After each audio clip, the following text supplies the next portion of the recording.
Helmand Province, Afghanistan, January 2022, 03:47 hours. The compound sat in darkness, 847 meters downrange. Blair Sutherland pressed her cheek against the stock of her M110 SAS rifle and exhaled slowly through her nose. 18 years old, 3 weeks out of buds. First combat deployment. First time she'd have to pull a trigger, knowing the bullet would end a life. The scope's reticle showed her everything she needed to know. 4 Taliban fighters moving through the courtyard. American convoy pinned down 200 meters beyond the compound wall. Incoming fire from multiple positions. Casualties mounting. Radio chatter filling her earpiece with desperate voices calling for support. She'd volunteered for the Overwatch position when the patrol rolled out at midnight. Nobody had questioned it. Nobody knew she was the youngest person ever to graduate Navy SEAL training. Nobody knew her father had been a Marine Scout sniper killed in Fallujah when she was 6 years old. Nobody knew she'd been shooting since she was 8, that her hands understood the language of rifles better than most people understood their own voices. All they knew was that someone needed to climb to high ground and watch for threats. Blair had raised her hand. Now, she was alone on a rooftop with a rifle and a choice that would define everything that came after. Wind, 8 miles per hour, left to right. Temperature, 34 degrees. Barometric pressure dropping. The math ran through her mind automatically, unconsciously, the way breathing happened without thought. At 847 meters, the bullet would drop 126 inches. Wind drift 22 inches. She adjusted her hold, left edge of the target's chest, high shoulder. Her finger rested on the trigger. 4.5 pounds of pressure. Straight back. Surprise break. The fundamentals her father had taught her before he died, passed down through training manuals and YouTube videos, and 1,000 hours alone on ranges where she'd taught herself to be what he'd been. The lead fighter raised his AK-47. Muzzle flash. More screaming on the radio. An American voice. "We're taking casualties. Where's our goddamn Overwatch?" Blair breathed, held, squeezed. The rifle bucked. The suppressor kept the sound low, a sharp crack instead of a roar. Through the scope, she watched the fighter drop. Center mass. Perfect. She didn't wait to celebrate. Chambered the next round. Found the second target. Same process, same math, same result. The bullet crossed 847 meters in 1.2 seconds and removed the threat from existence. Third target. Fourth. Each shot a calculation. Each calculation perfect. 4 rounds, 4 bodies. The compound went silent. The American convoy broke contact and retreated. No casualties on their side. 4 enemy combatants who would never threaten anyone again. Blair safed her weapon and lay still on the rooftop, waiting for exfiltration. Her hands weren't shaking.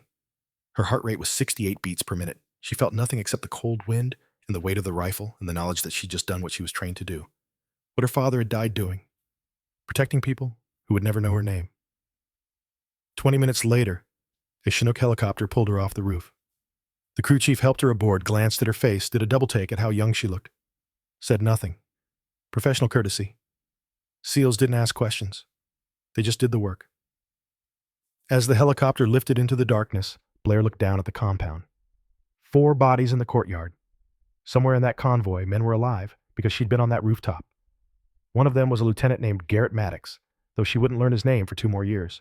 All she knew was that she'd saved lives. That was enough. The helicopter banked toward the base. Blair closed her eyes and let the rotor noise fill her head until there was no room for anything else. 2 years later. Different war. Joint Base Carson, Colorado. January 15, 2024, 05:45 hours. Blair sat in a 2008 Honda Civic in the parking lot outside Building 12 and stared at her reflection in the rearview mirror. 20 years old. No makeup. Hair pulled back tight. Army fatigues that felt wrong against her skin because they weren't her service, weren't her branch, weren't anything she'd earned through blood and suffering and the kind of training that broke most people before they finished Hell Week. The name tape on her chest read, Sutherland. No rank insignia, no unit patch, no deployment indicators. She looked like a ghost, a placeholder, someone who'd never proven anything to anyone. Perfect. Her phone buzzed. Text message. Unknown number, but she knew who it was. You're late. Building 12. Floor 2. Go. Blair pocketed the phone and stepped out of the car. The morning air cut through her uniform. January in Colorado felt like the inside of a freezer. She'd spent the last 2 days driving from California. No military plates, no base stickers. Nothing that would connect her to naval special warfare, or the Trident tattoo hidden beneath her jacket, or the 43 confirmed combat kills across 2 deployments that nobody at this base would ever believe belonged to someone who looked like she should be finishing college instead of finishing careers. Building 12 sat squat and gray against the dawn sky. Administrative offices, training command. The kind of place where paperwork happened and lives got destroyed by men who'd never had to make a shot at 847 meters with American lives hanging in the balance. Blair walked toward the entrance, each step measured, controlled. 8 years of training had taught her to move like water. Silent, efficient. Deadly when required. But today wasn't about stealth. Today was about being visible, being underestimated, being exactly what Major Vincent Harlow expected when he looked at her and saw something he could break. He had no idea what she was, what she'd become, what she'd been sent here to prove. The mission had started 30 hours earlier in a safe house 15 miles from base. 30 hours earlier, the safe house smelled like instant coffee and old carpet. Colonel Marcus Caldwell sat at a folding table in the middle of a room that looked like it had been furnished by someone who thought comfort was a sign of weakness. 1 lamp, 2 chairs, a briefcase full of documents that would end careers if they ever saw daylight. Caldwell was 67 years old, Desert Storm veteran, Army Ranger Scout sniper. 3 decades of service that had left him lean and weathered and dying of stage 4 cancer that showed in the yellow tint of his eyes and the tremor in his hands when he reached for his coffee. Blair sat across from him and waited.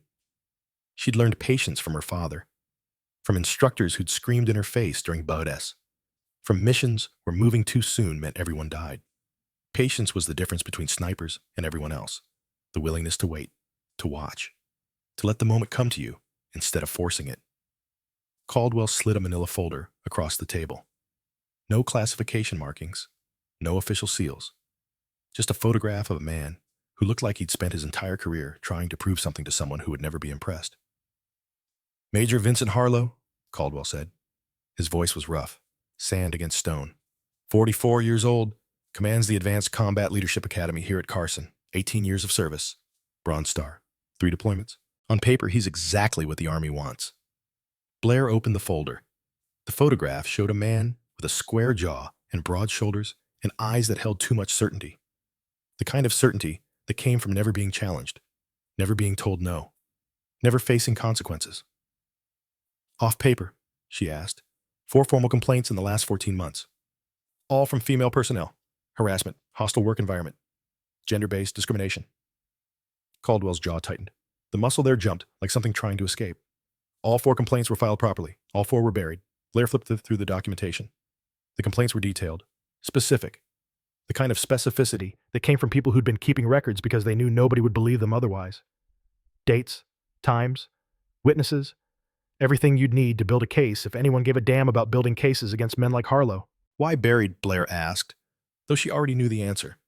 Harlow has friends, division level, people who think the military is getting too soft, too politically correct. They see complaints like these as noise, distractions, women who can't handle the pressure of military service trying to blame men for their own inadequacies. They're wrong, he said quietly, and I'm going to prove it. But I can't do it alone. I'm dying, Blair, 6 months maximum.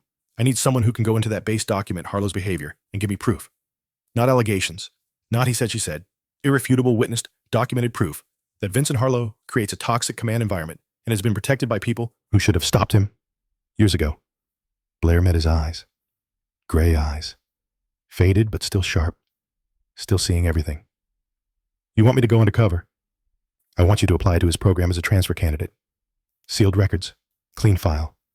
No visible rank indicators. Just another applicant he thinks he can dismiss. Caldwell paused. Show me how he treats someone he believes is vulnerable. Then show him who you really are. The math was simple. Harlow would see a young woman, small, quiet, easy prey. He would reveal his true colors because he wouldn't imagine she could fight back. He had no idea what she was, what she'd survived, what she'd become in the crucible of SEAL training and combat deployments, where hesitation meant death and weakness meant your teammates died because you couldn't carry your weight. One more thing, Caldwell said. He pulled another photograph from the briefcase. Younger Harlow, 25 years old, fit and confident and wearing Navy fatigues. Harlow failed SEAL selection twice, 1999. In 2001, washed out both times. Day 4 of Hell Week the first time. Day 3 the second. Spent the last 23 years bitter about it. A thin smile crossed Caldwell's weathered face. No humor in it. Just recognition of how perfect this was. How poetic. You're what he couldn't become, Caldwell said. I want to see how he reacts when he realizes it. Blair closed the folder. Thought about her father. Killed in Fallujah in 2004. Killed protecting Marines who would never know his name. Killed doing what snipers did, sacrificing themselves so others could live. Caldwell had been her father's commanding officer at Fort Benning in '99. Had taught him advanced sniper tactics. Had promised to look after Blair if anything happened. Had kept that promise for 20 years. Now, he was asking her to finish his last mission. To prove that the system could work. That honor still mattered. That people like Harlow couldn't hide behind rank and connections forever. When do I start? Blair asked. You're already late. Building 12. Floor 2. Your 12 hours. The hallway smelled like floor wax and old coffee. Blair took the stairs 2 at a time. Military habits. Never use the elevator when you can use the stairs. Stay fit. Stay ready. Stay harder than everyone else, because the moment you got soft was the moment you died. 2nd floor. Hallway lined with office doors. Most closed. One stood open at the end of the corridor.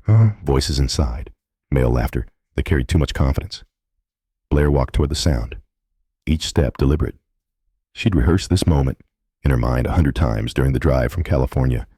Knew exactly how it would go. Harlow would try to dominate her. Try to make her feel small. Try to prove that women didn't belong in his program, or his military, or his world. And she would let him.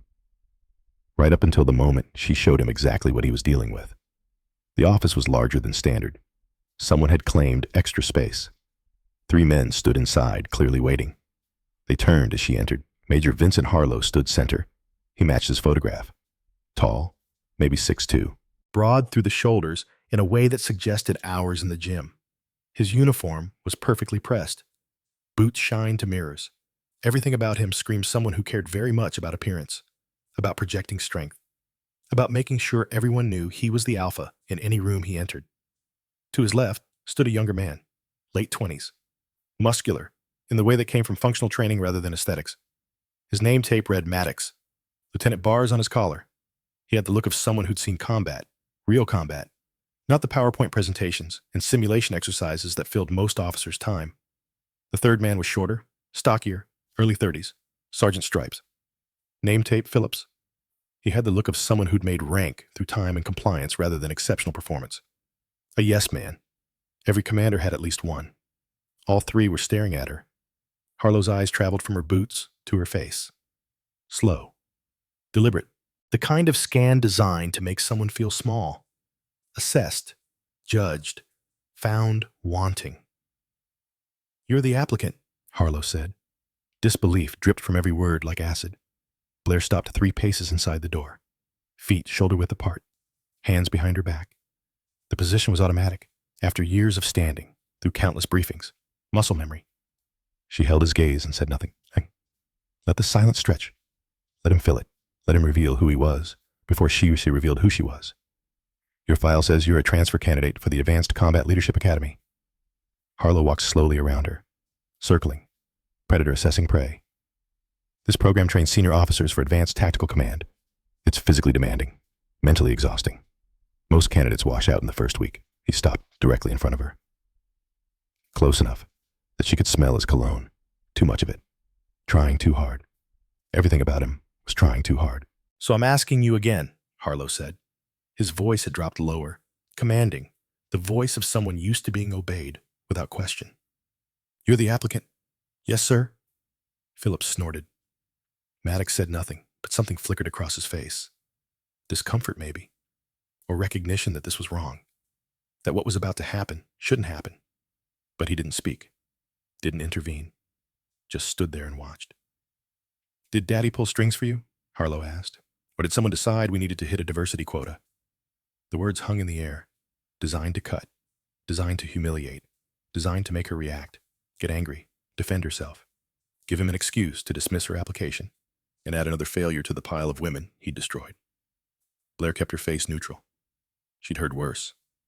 And Bud's instructors had screamed things designed to break her psychologically. In combat zones, enemy fighters had shouted threats while she put rounds center mass through their chests from 800 meters away. Words were just sounds. They only had power if you gave it to them. Sir, I'm here to complete the assessment. Nothing more. Nothing more. Harlow smiled. It didn't reach his eyes. You hear that, gentlemen? She's here to complete the assessment. How ambitious. Phillips laughed on cue. The sound felt rehearsed, like they'd played this scene before with other candidates who'd walked through that door. Other women who'd been chewed up and spit out by a system that protected men like Harlow while punishing anyone who dared challenge them. Let me tell you something, Sergeant. Harlow's voice dropped even lower. Intimate. Threatening. This program isn't for people who check boxes. It's for warriors. Leaders. People who've earned the right to command elite units in combat. He leaned closer. Blair could see the pores on his face. The slight redness that came from someone who drank too much. The arrogance that came from someone who'd never faced real consequences for anything. Do you understand what that means? He asked. Yes, sir. I don't think you do. Harlow turned away, walked toward his desk. Let the moment breathe. Let her stand there feeling dismissed, feeling small, feeling like maybe she'd made a mistake coming here. Then he turned back toward her. Before we begin any assessment, Harlow said, I need to know if you can follow orders. Basic discipline. The foundation of military service. Blair's pulse didn't change. 68 beats per minute. The same rate it had been when she'd made her first kill in Helmand Province. When you spent years training your body to perform under stress, fear became optional, a choice. She chose not to feel it. Take off your jacket, Harlow said. The words landed like a physical blow, not because of what he asked, because of what it represented. The test within the test. Comply and submit to humiliation. Refuse and give him an excuse to dismiss her application. Win-win for him. No way out for her. Except there was. Blair didn't move. Sir. I said take off your jacket. Harlow's voice carried more edge now, harder, demanding. You want to be in this program? You don't get to wear that uniform until you prove you're worth it. So take it off. Now. The room went quiet. Phillips watched with eager anticipation. Maddox's face showed conflict, something struggling there. But he didn't speak, didn't move, just stood and watched a superior officer cross a line that shouldn't be crossed. Blair let the silence hold. 3 seconds. 4. 5. Let the tension build. Let everyone in that room feel the weight of what was happening.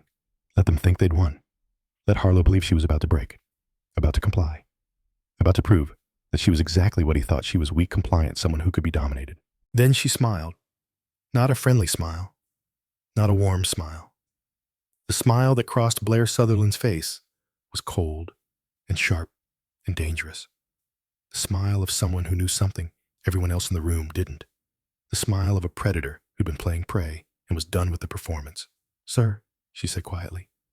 Her voice was calm, level. The voice of someone who delivered bad news to people who didn't want to hear it. You just told a Navy SEAL to strip. The words hit like a flashbang in a closed room. Every man froze. Time seemed to stop. The air pressure changed. Something fundamental had shifted and nobody knew how to process it. Blair reached for her jacket. Slowly, with the deliberate precision of someone who'd spent years learning to move with perfect control. She unbuttoned it. 1 button, 2, 3, 4. Let each one pop open with a small sound that echoed in the silence. She shrugged the jacket off her shoulders. Underneath, her tan t-shirt clung to her frame. Athletic. Muscular, in the way that came from functional training rather than aesthetics. And on her left shoulder, visible through the thin fabric, unmistakable even from across the room. The tattoo. Eagle perched above an anchor. Trident spear crossed with a pistol. The symbol of naval special warfare. The mark that separated SEALs from every other warrior in the American military. Below it in clean black ink, Team 5. Below that service date spanning 3 years. Below that crosshairs with the words, 1 shot, 1 kill. Phillips's mouth opened. Nothing came out. Maddox took a half step backward. His face had gone pale. Recognition dawning slowly, impossibly. The pieces clicking into place. Harlow had gone completely still. The color drained from his face like water from a broken vessel. He stared at the tattoo. At Blair. At the tattoo. At Blair. His brain trying to process information that didn't fit. Couldn't fit. A 20-year-old woman with a trident tattoo.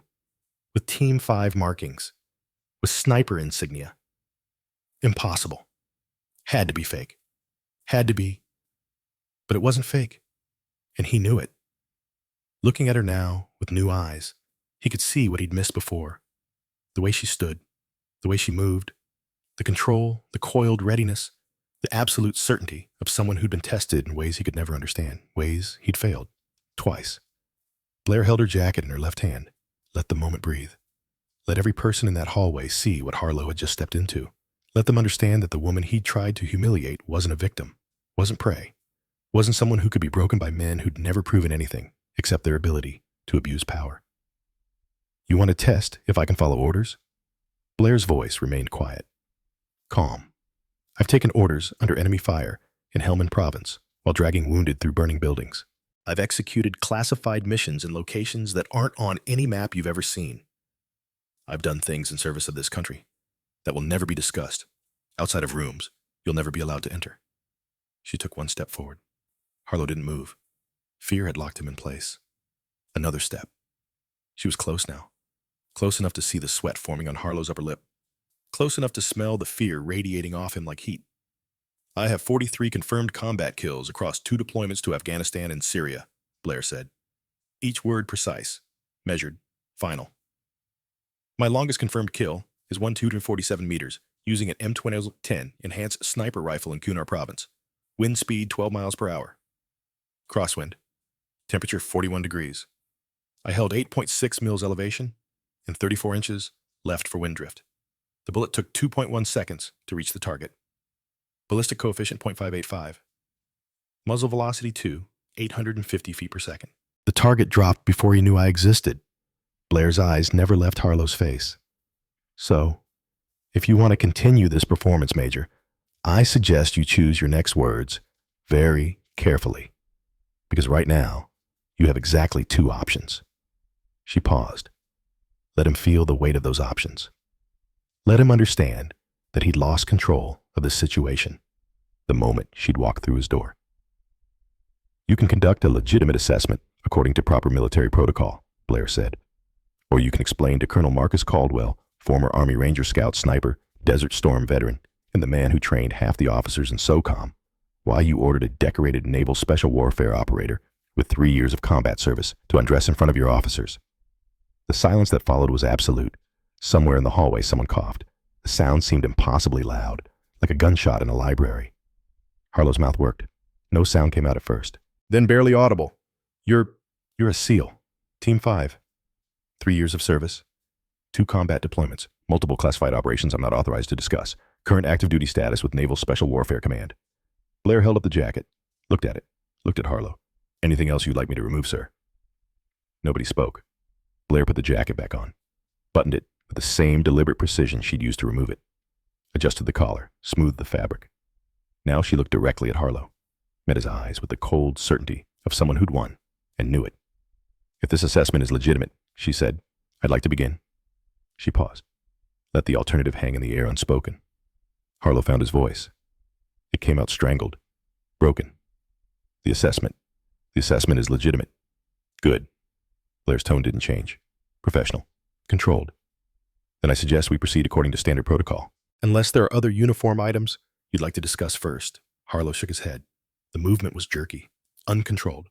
The confident predator from 3 minutes ago had vanished completely. In his place stood a man who just realized he'd made a catastrophic mistake, that the prey he'd cornered wasn't prey at all. It was something infinitely more dangerous than he'd ever imagined. Lieutenant Maddox. Harlow's voice cracked. He cleared his throat. Tried again. Lieutenant Maddox, escort Sergeant Sutherland to the assessment staging area. Full protocol, standard procedures. Maddox hadn't moved since Blair revealed her tattoo. His face showed something strange, not just shock. Recognition. Like he was seeing something he'd seen before, but couldn't quite place, couldn't quite believe. Sir, Maddox said. Yes, sir. Blair turned to leave, stopped at the door, looked back over her shoulder. One final moment. One final twist of the knife. One more thing, Major. Harlow's eyes met hers. Fear lived in them now. Real fear. The kind that came from knowing you'd crossed a line you couldn't uncross. You failed SEAL selection twice, Blair said. Her voice was soft, almost gentle. The gentleness made it worse somehow. 1999 and 2001, Day 4 and Day 3 of Hell Week respectively. I know because Colonel Caldwell told me this morning. He was curious why someone who'd quit when it got hard would spend 23 years taking it out on people who didn't. She paused, held his gaze. The difference between us isn't that I'm Special Major. The difference is that when I got knocked down, I got back up. Every single time. Until there was nothing left that could knock me down. Blair let that sink in. Let him feel the full weight of his failure. His inadequacy, his decades of bitterness and resentment laid bare in 15 words. You quit, she said. I didn't. That's the only difference that matters. Then she walked out. The hallway felt very long. Blair walked it at a measured pace. Not hurrying, not looking back. Behind her, she could hear nothing. No voices, no movement, just silence. The silence of men processing what had just happened, what they'd just witnessed. The complete dismantling of a predator by someone he'd tried to make into a victim. Maddox caught up to her at the stairs. He moved quietly for a big man. Military training. You learn to move with purpose, with efficiency, without wasted motion or unnecessary sound. They descended the stairs in silence. Blair waited, let him process, let him come to her. Pushing would get her nowhere. People had to arrive at truth on their own terms, in their own time. You couldn't force it. Halfway across the courtyard, Maddox spoke. That was, He stopped, started again. I've never seen anyone talk to Major Harlow like that. Nobody talks to him like that. Maybe somebody should have started sooner, Blair said. Maddox said nothing for a long moment. They walked toward a separate building marked Assessment Center. The morning sun had climbed higher. The base was waking up. Soldiers moving between buildings. Vehicles passing. The routine business of military life continuing, while underneath it all, something fundamental had shifted. A crack had formed in a structure that had seemed permanent, unbreakable. Blair's step didn't falter, but something shifted inside her. That operation was classified, deeply classified. The kind of classified where people who talked about it disappeared into administrative nightmares that lasted decades. I can't confirm or deny participation in any specific operation, Lieutenant. Right, of course. Maddox nodded quickly. It's just, I was there. Helmand, my convoy got hit by an IED. 4 vehicles. We took fire from multiple positions. I had shrapnel in my shoulder and leg, couldn't move. Taliban was closing in. I was certain I was dead. He stopped walking. Blair turned to face him. Then someone came through the smoke, Maddox continued. His voice had gone distant, lost in memory. Female operator, face covered, no name tape. She grabbed me by my vest and dragged me 50 meters through active fire to the medevac zone. I tried to thank her. She was already gone. Nobody would tell me who she was. Classified operation. Need to know basis. I didn't need to know. The courtyard felt very quiet. But you were 18 years old then, Maddox said. Just graduated Bud S. And you just told Harlow you have 43 confirmed kills. That you've operated in Helmand and Syria, in places that aren't on maps. That you've done things in rooms I'll never be allowed to enter. His eyes met hers, recognition dawning slowly across his face. That was you, Maddox said. Not a question. A statement. A certainty. Blair held his gaze, said nothing. Confirming would violate operational security. Denying would be a lie. So she didn't either. Just stood there and let him see the truth in her silence. In her eyes. In the way she didn't flinch or look away. The assessment staging area, Lieutenant, Blair said quietly. We're burning daylight. Maddox stared at her for 3 more seconds. Then he nodded slowly. Something had shifted in how he looked at her. The dismissiveness was gone. In its place was something that might have been respect. Might have been shame. Probably both. This way, Sergeant. They walked the rest of the way in silence. But it was a different silence now. Not uncomfortable, not hostile. Just 2 soldiers who understood something about each other that didn't need words. That couldn't be explained to anyone who hadn't been there, who hadn't faced death, and survived through skill and luck, and the refusal to quit when quitting would have been so much easier. The staging area was a converted warehouse filled with obstacle course components. Weight stations, tactical training equipment, a dozen soldiers milled around, waiting for the day's assessments to begin. Among them, Blair spotted 2 other women. They moved differently than the men. Faster, eyes down, the body language of people trying not to be noticed. She'd seen it before. Bosnia, Iraq, Afghanistan, anywhere women served in proximity to men who resented their presence. The constant calculation of how to be competent without threatening, how to be visible without being targeted, how to survive in an environment where your gender was seen as a weakness rather than just another characteristic that had nothing to do with your ability to do the job. One of the women caught Blair's eye. Young, maybe 24. Sharp features, intelligent eyes that were trying very hard to look at nothing in particular. Her name tape read Winters, Lieutenant Sophia Winters. Blair had memorized her file before leaving California. Intelligence specialist. 8 months at Joint Base Carson. The sister of Jessica Winters, the only person still documenting Harlow's misconduct after everyone else had resigned or requested transfer, or simply given up, because fighting the system was exhausting and demoralizing, and ultimately futile, when the people in power had decided that protecting their own was more important than justice. Winters looked up. Their eyes met for half a second. Something passed between them. Recognition of a shared experience, maybe the acknowledgement that they were fighting the same fight. That what happened today mattered beyond just one assessment, beyond just one base. That this was about proving something larger, something that had been doubted and dismissed and denied for generations. Then Winters looked away, professional mask firmly in place. Blair understood. You didn't show your hand until the moment was right. You waited. You watched. You gathered evidence and built cases and prepared for the moment when you could strike with enough force that the enemy couldn't recover. That moment was coming. Soon. Maddox handed Blair a clipboard with assessment forms. Standard protocol from here, he said. Physical assessment first, obstacle course, then marksmanship. Tactical scenarios this afternoon. Blair took the clipboard, looked at it, looked at Maddox. Night exercise, she asked. Something flickered across Maddox's face. He knew. Of course he knew. He'd been Harlow's executive officer for 2 years, had followed his orders, had watched him destroy women's careers while doing nothing to stop it, had enabled a predator because it was easier than standing up, safer than taking a risk. Night exercise at 1900 hours, Maddox said quietly. Hostage rescue scenario. Blair nodded. The night exercise would be where Harlow made his move. Where he tried to set her up for failure, so complete that nobody would believe her accusations afterward. She knew it. Maddox knew it. The only question was whether Maddox would help Harlow or help her. He hadn't decided yet. She could see it in his eyes. The conflict, the shame, the memory of someone dragging him through fire in Helmand Province when it would have been safer to leave him behind. Lieutenant, Blair said. Maddox looked at her. Everyone makes choices, Blair said quietly. The question is whether you make better ones going forward. She didn't wait for a response, just turned and walked toward the obstacle course.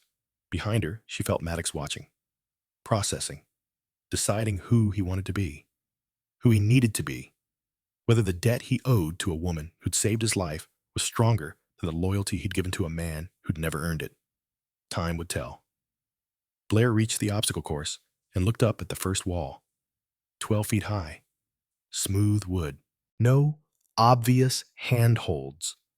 The kind of obstacle that separated people who knew how to use their bodies from people who just had strength without technique. She smiled. This was going to be easy. The obstacle course sprawled across 2 acres of Colorado terrain. Walls, rope climbs, water obstacles, cargo nets, everything designed to break ordinary soldiers. Blair Sutherland wasn't ordinary. She lined up with 14 other candidates. 13 men, 1 other woman, besides herself. Lieutenant Sarah Brennan, mid-20s. Looked like she'd rather be anywhere else. Eyes down, shoulders slightly hunched. The posture of someone who'd learned that being noticed meant being targeted. Master Sergeant Diane Holland stood before them. 42 years old, weathered face, gray at the temples. 24 years of service etched into every line around her eyes. She carried herself with the confidence of someone who'd seen everything military life could throw at her and survived it all. Standard assessment protocol, Holland announced. Her voice carried across the group without effort. Command voice. The kind you earned through decades of making yourself heard in environments where women's voices were treated as background noise. Complete the course. Best times advance. We're looking for efficiency, not heroics. Questions. Silence. Good. First candidate, step forward. One by one, soldiers attacked the course. Times ranged from 12 minutes to 18. Most finished exhausted, gasping, bent over with hands on knees, struggling to breathe, fighting their bodies instead of working with them. Blair watched, analyzed, noted where others lost time, where the obstacles created bottlenecks, where efficiency could be gained through technique rather than brute strength. The course wasn't about power, it was about understanding physics. Leverage, momentum, using your body as a tool instead of a weapon. Sutherland, you're up. Blair stepped to the start line. Deep breath. The mountain air filled her lungs, cold and clean and sharp. She thought about her father, about the ranges where he'd taught her to shoot when she was 8 years old, about the patience he'd shown her, the discipline he'd demanded, the way he'd made her understand that excellence wasn't a destination.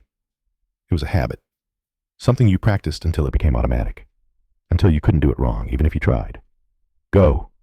Blair moved, not like the others had moved, not struggling, not fighting, not forcing their way through.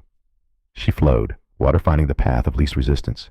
Each obstacle was a problem to be solved with minimum energy expenditure. Walls became launching points. Ropes became extensions of her arms. Water obstacles were navigated with precision rather than power. The 12-foot wall. 2 steps jump catch the top edge pull with arms while walking feet up the vertical surface. Over in 3 seconds. The next candidate had taken 8. Rope climb. 30 feet. She didn't muscle her way up. Used her legs. Wrapped the rope around 1 foot. Stood on it, reached higher. Repeated. Technique over strength. At the top. In 15 seconds. The Marine who'd gone before her had taken 45. Water obstacle. 50 meters of chest-deep cold water with submerged barriers. Blair didn't fight the water. Moved with it. Controlled breathing. Steady pace. Efficient strokes. Emerged on the far side without gasping. Without struggling. Like she'd just taken a morning swim instead of fighting through an obstacle designed to exhaust. The other candidates had stopped what they were doing, watching now. Even Holland's expression had shifted from professional neutrality to something approaching recognition.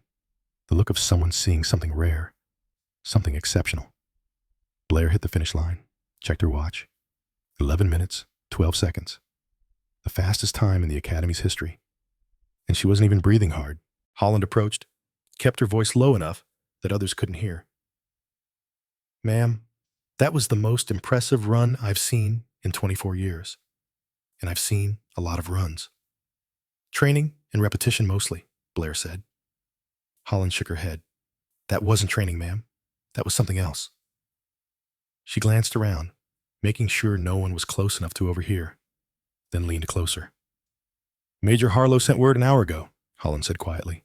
Told me to make sure your assessment had complications. Blair's expression didn't change. What kind of complications? The kind that make candidates fail. Holland's jaw tightened. Muscle jumping there. Anger carefully controlled. I logged his order, wrote up a formal statement. That's not how we do things. Not in my army. Thank you, Sergeant. No, ma'am. Thank you for showing these boys what right looks like. Holland straightened. Professional distance restored. Marksmanship assessment is in 30 minutes. Building 7. I suggest you hydrate. She walked away. Left Blair standing alone on the course. The sun had climbed higher. Warm despite the January cold. Blair felt the weight of what she was building. Evidence. Documentation. The kind of thing that made cases bulletproof. One piece at a time. One witness at a time. Harlow was already making mistakes. Leaving trails. Getting desperate. Desperate people did stupid things. Made errors. Gave you everything you needed to destroy them if you were patient enough to wait. To watch. To let them hang themselves with their own rope. Blair walked toward Building 7. 30 minutes until the marksmanship assessment. 30 minutes until she showed them what a real sniper could do. The rifle range sat at the northern edge of the base. Open ground stretching toward distant mountains. Targets at multiple distances. Wind flags showing the constant shift and flow of air currents. The smell of gun oil and brass and dirt. Blair arrived 15 minutes early. Found her assigned lane. Checked the weapon waiting for her. Standard M4 carbine. Military issue. Nothing special. She picked it up. Ran her hands along the barrel. Checked the sight alignment. Pulled back the charging handle. Examined the chamber. Everything looked normal. Regulation. Exactly what you'd expect. Then she checked the magazine. The ammunition looked fine. Standard 5.56 NATO rounds. Brass casings. Proper seating depth. But something was wrong. The weight distribution felt off. Subtle. Almost undetectable unless you'd spent thousands of hours with weapons just like this one. Unless you'd hand-loaded your own ammunition and understood how the smallest variations could affect performance. Blair ejected one round, examined it closely. The brass casing looked normal, but when she weighed it in her hand, compared it mentally to the thousands of rounds she'd loaded and fired, she knew. Someone had tampered with her ammunition. Not obviously. Not in a way that would be detected during a cursory inspection. But the powder load was wrong. Either too much or too little. Enough to cause misfires. Inconsistent velocities. The kind of problems that would make her look incompetent. Like someone who didn't know how to handle a weapon. Like someone who'd lied about being a SEAL sniper because real snipers didn't have basic marksmanship failures. Blair smiled. Not a pleasant smile. The smile of someone who'd just been handed exactly what she needed. She slid the round back into the magazine, slapped it into the rifle, said nothing. Let them think their sabotage would work. Let them believe she hadn't noticed. Let them hang themselves a little more. The other candidates arrived. 14 soldiers spreading out across the firing lanes, most of them men. 2 women. Lieutenant Brennan and another officer Blair didn't recognize, all of them checking weapons, making adjustments, preparing for an assessment that would determine who advanced and who washed out. Lieutenant Garrett Maddox appeared at the range master's station. Clipboard in hand, his eyes found Blair. Something flickered across his face. Guilt, maybe. Warning. The look of someone who knew something was wrong and wasn't sure what to do about it. Holland stepped forward. Standard marksmanship protocol. Targets at 100, 300, and 500 meters, 3 rounds per distance. Best groupings advance. She paused, looked directly at Blair for half a second. A warning. An acknowledgement. Something passing between 2 professionals who understood that the game being played here had nothing to do with marksmanship and everything to do with power. Any questions? Silence. First group stepped forward. Blair was in the 3rd rotation. She watched the first 2 groups carefully. Solid shooting, nothing exceptional. Times and groupings that would pass standard qualifications but wouldn't impress anyone who knew what real precision looked like. The ammunition they were using worked fine. No misfires. No problems. Only Blair's had been tampered with. Targeted sabotage. Specific. Personal. Exactly what you'd expect from someone desperate enough to cheat, but not smart enough to do it without leaving evidence. Sutherland, you're up. Blair stepped to her lane, raised the rifle, settled into position. The fundamentals were automatic now. Feet shoulder-width apart, weight slightly forward, cheek weld solid against the stock. Breathing controlled. Trigger finger indexed along the receiver until the moment of firing. First target, 100 meters. She acquired the sight picture. Center mass. Steady pressure on the trigger. Smooth press straight back. Click. Misfire. The round hadn't discharged properly. Exactly as she'd expected. Blair didn't react. Didn't show frustration. Didn't give them the satisfaction of seeing her rattled. She cleared the chamber with practiced efficiency. Tap, rack, assess. Ejected the faulty round. Chambered the next one. Fired. Click. Another misfire. Holland was watching now. So was Maddox. So were the other candidates. Blair could feel their eyes, their judgment, their satisfaction at seeing the woman who'd been so impressive on the obstacle course, suddenly struggling with something as basic as rifle marksmanship. Exactly what Harlow wanted them to see. Blair cleared the 2nd round, chambered the 3rd. This time she adjusted her grip slightly, changed the angle of the rifle by 2 degrees, compensated for whatever had been done to the ammunition. Some instinct, some understanding of weapons that went deeper than conscious thought. The kind of knowledge that came from 15,000 hours of practice. From nights on ranges where she'd fired until her hands bled and her shoulders ached, and the rifle felt like an extension of her body instead of a separate tool. Squeezed. Bang. The round discharged. Hit center mass on the target. Perfect placement. She repeated the process for the 300 and 500 meter distances. Clear, adjust, compensate, fire. Each round that failed, she logged mentally. Each round that fired, she placed exactly where it needed to go. By the time she finished, she'd had 7 misfires out of 9 rounds. But the 2 that had fired showed perfect groupings, touching each other, dead center. The kind of precision that most soldiers would never achieve, even with perfect ammunition and unlimited time. Holland approached after the exercise. Her face was unreadable, professional mask firmly in place, but her voice carried an edge. That ammunition was defective, ma'am. I noticed, Blair said. 7 misfires in 9 rounds. That's not coincidence. That's sabotage. I logged everything. The ammunition serial numbers, the failure rate, the fact that no other candidate had a single misfire all morning. Holland's voice dropped lower. Major Harlow is going to regret this. Make sure that documentation reaches Colonel Caldwell, Blair said, in the Inspector General's office. Keep copies for yourself. Already done, ma'am. Holland hesitated, like there was something else she wanted to say, something struggling to get out. There's something else you should know, Holland said finally. Lieutenant Winters, the intelligence officer. She's been asking about you. Careful questions, like the way someone asks when they're scared of being overheard. Blair nodded. She'd expected this. Rachel Winters was the key. The sister of the woman who'd killed herself because the system had failed her. The person who'd been documenting Harlow's misconduct for months, while everyone else gave up or transferred or simply stopped fighting because fighting was exhausting and futile when the people in power had decided you didn't matter. Where can I find her? Blair asked. Supply building, basement level. She takes her lunch break there, alone. Holland glanced around, making sure no one was close enough to hear. Ma'am, whatever you're doing here, whatever this really is, some of us have been waiting a long time for someone to do it. She walked away before Blair could respond, left her standing alone on the rifle range with the smell of gunpowder and the knowledge that the net was tightening, that Harlow was making mistakes, that the evidence was mounting, that justice was closer than it had been 8 months ago when Jessica Winters had decided she couldn't fight anymore. Blair checked her watch. 2 hours until the tactical scenarios began. Time to find Rachel Winters. Time to add another piece to the case that would end Vincent Harlow's career and maybe, just maybe, prove that the system could work when people refused to let it fail. The supply building was quiet. Most personnel were at lunch in the main mess hall. Blair descended to the basement level. Fluorescent lights humming overhead. The smell of old paper and cleaning supplies. A small break room at the end of a long corridor. Rachel Winters sat alone at a table, picking at food she clearly wasn't eating. She looked up when Blair entered. Fear flashed across her face, then recognition, then something that might have been hope struggling against the weight of 8 months of disappointment and loss. You're her, Rachel whispered. The one from this morning. The one who made Harlow back down. Blair closed the door. The sound echoed in the empty corridor. Lieutenant Winters, we need to talk.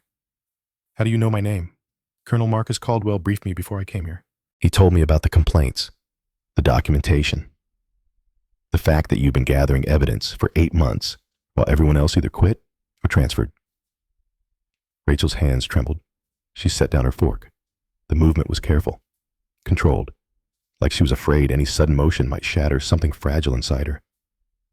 You're working with Caldwell, Rachel said. Statement, not question. I'm working to remove Vincent Harlow from command permanently. Blair sat across from her. I'm told you can help with that. Silence stretched between them. Rachel studied Blair's face, looking for deception, looking for the trap she'd probably learned to expect from everyone in uniform. 8 months of watching the system fail. 8 months of watching predators protected while victims were punished. 8 months of carrying her sister's memory and the knowledge that Jessica had done everything right and died for it anyway.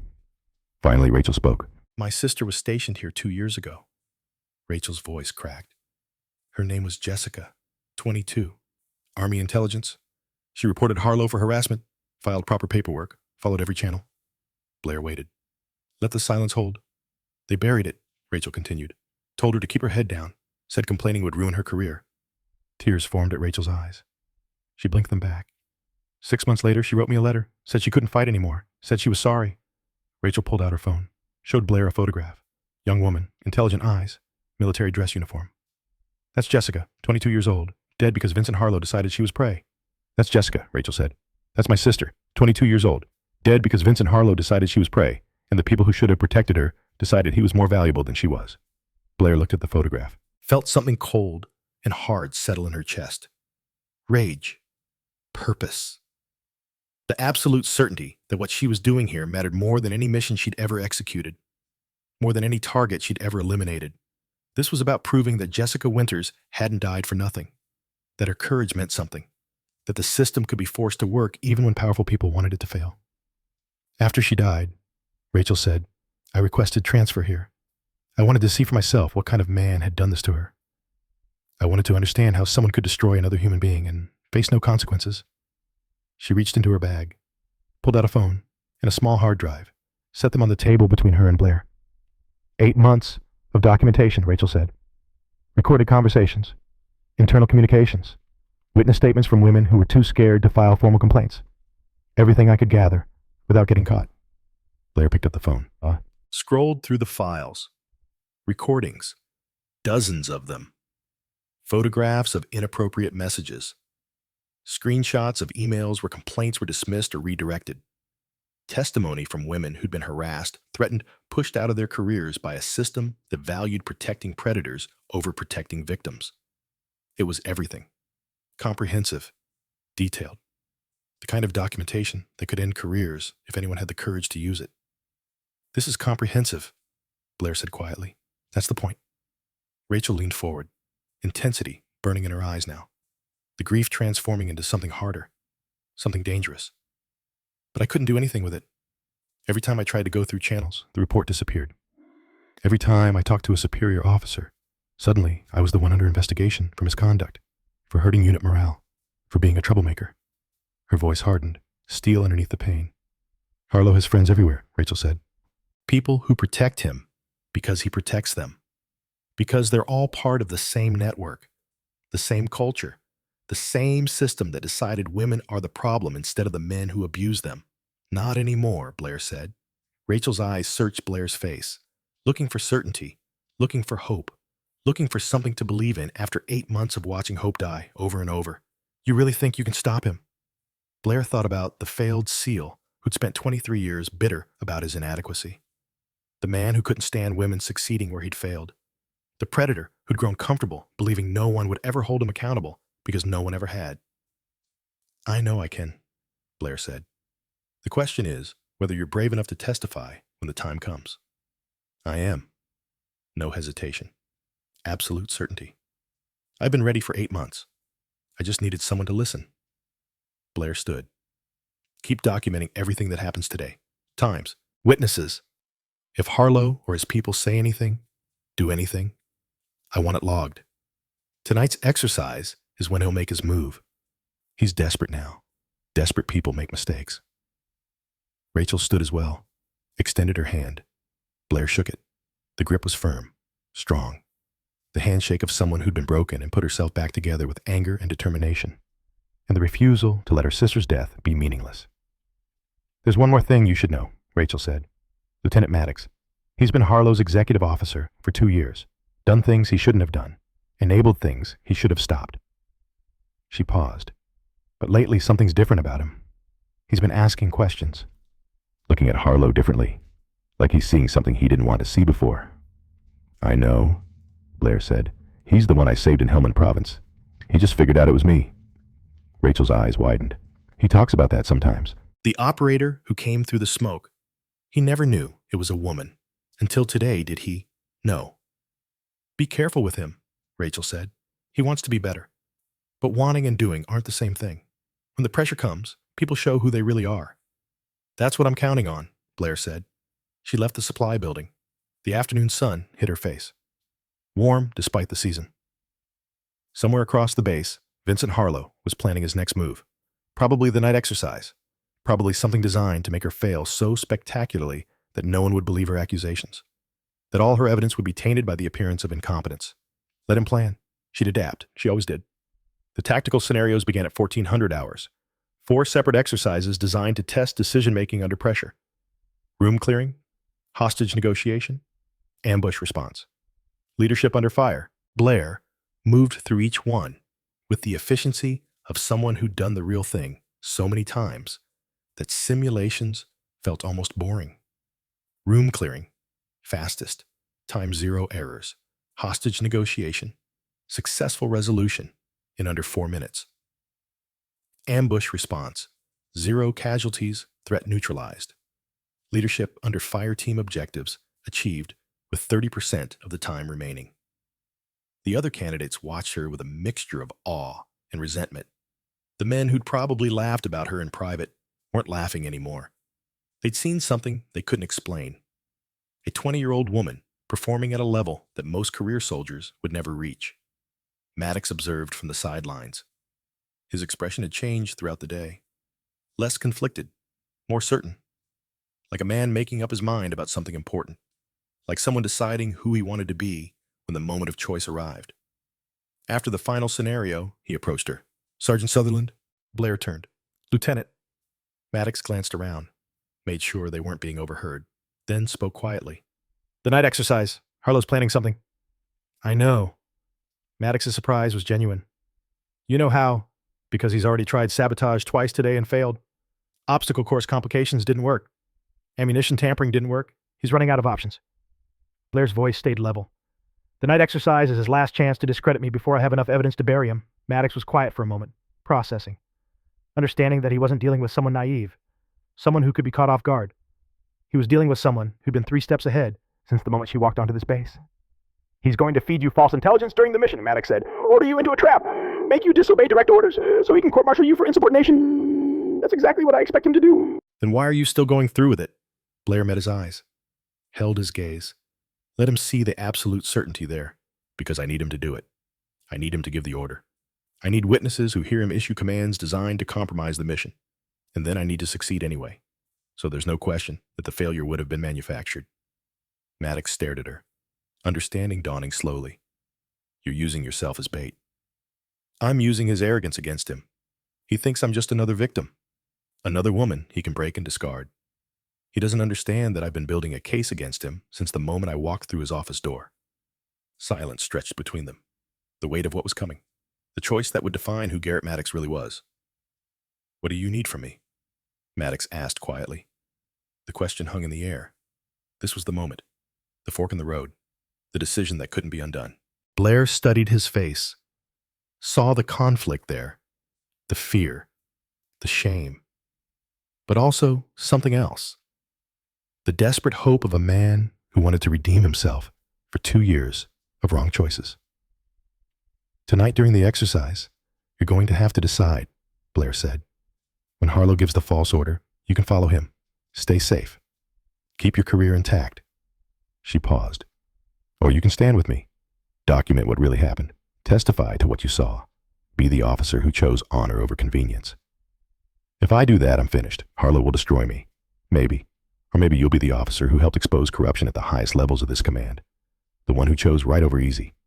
Blair's voice softened slightly, just enough to let him hear the humanity underneath the steel. 2 years ago, someone dragged you out of a kill zone when it would have been easier to leave you behind, safer. I didn't do that because it was safe. I did it because it was right. Maddox's eyes glistened. He blinked rapidly, looked away. When he spoke, his voice was rough. I was so ashamed, he whispered, when I realized it was you. All this time I've been following Harlow, doing his dirty work, and the person who saved my life was the kind of soldier I should have been all along. You can still be that soldier, Blair said. It's not too late. How do you know? Because you're standing here asking me what you can do to help. That's the beginning. The rest is up to you. She walked away, left him standing there with his choices and his conscience. The sun was setting, 1800 hours.